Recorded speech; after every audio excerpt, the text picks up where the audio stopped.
আজকের এই রেসিপিতে চাইলে নিহারি তৈরি করে দেখতে পারেন। এটি আমার মায়ের হাতের নিহারি রান্নার রেসিপি। আমার মা যেভাবে বাসায় নিহারি রান্না করে সেই রেসিপিটি আজকে শেয়ার করছি। একটা পাত্রে আগে থেকেই প্রসেস করে নেওয়া নিহারিগুলো এখানে রেখেছি। আর আমি এখানে 1 কেজির মতো নিহারি নিয়েছি। এবার একে একে কিছু মশলা দিয়ে দিব।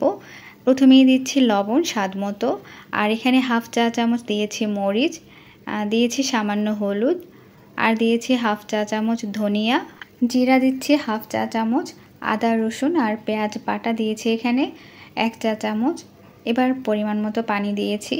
তো পানিটা আমি খুব বেশি এখানে ব্যবহার করিনি, যদি প্রয়োজন হয় তাহলে পরবর্তীতে আমি পানিটা এখানে অ্যাড করব। এবার একটা ঢাকনা দিয়ে ঢেকে 1 ঘন্টার জন্য আমি সেদ্ধ করে নিব।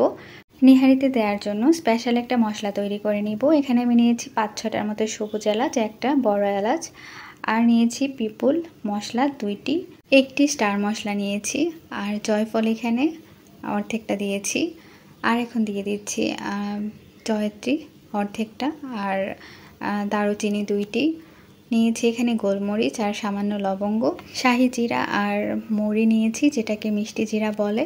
এখন সবগুলোকে গুঁড়ো করে নিব।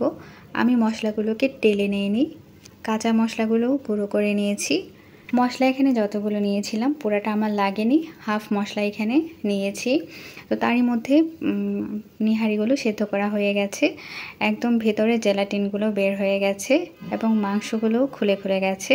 নিহারি ঝোলটাকে একটু ঘন করার জন্য আমার মা এই কাজটা করে থাকেন।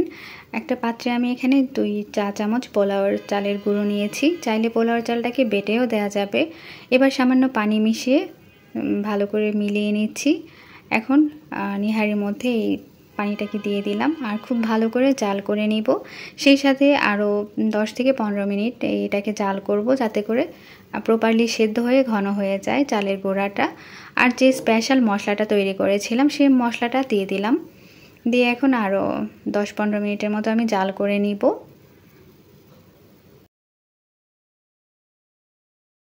এখন নিহারি বাগার দেওয়ার জন্য সামান্য পরিমাণ তেল একটা পাত্রে দিয়ে দিলাম, আর পেঁয়াজ দিয়ে ভালো করে ভেজে নিচ্ছি। নিহারি থেকে এমনিতেই তেল বের হয়, তাই আমি তেলটাকে আলাদা করে তারপর পেঁয়াজগুলো দিয়ে ভালো করে এখন নেড়ে নিচ্ছি। আর ফ্লেভারের জন্য এখন দিয়ে দিচ্ছি কিছু কাঁচা মরিচ। আমি ঝাল অনেক কম খাই, তাই মরিচের পরিমাণটা আমি এখানে কম দিয়েছি। এই নিহারিটা এত বেশি মজার, যদি একবার তৈরি করে খান নিজেরাই বুঝতে পারবেন যে আসলে এটা টেস্ট অন্যরকম। এবার পরিবেশনের জন্য আমি একটা বাটিতে নিয়ে নিয়েছি, তারপর কিছু ধনিয়া পাতা আর আদা কুচি এখানে দিয়ে দিলাম, সাথে সাজানোর জন্য একটু লেবু দিয়েছি। আশা করছি আজকের রেসিপি আপনাদের কাছে ভালো লাগবে। আল্লাহ হাফেজ।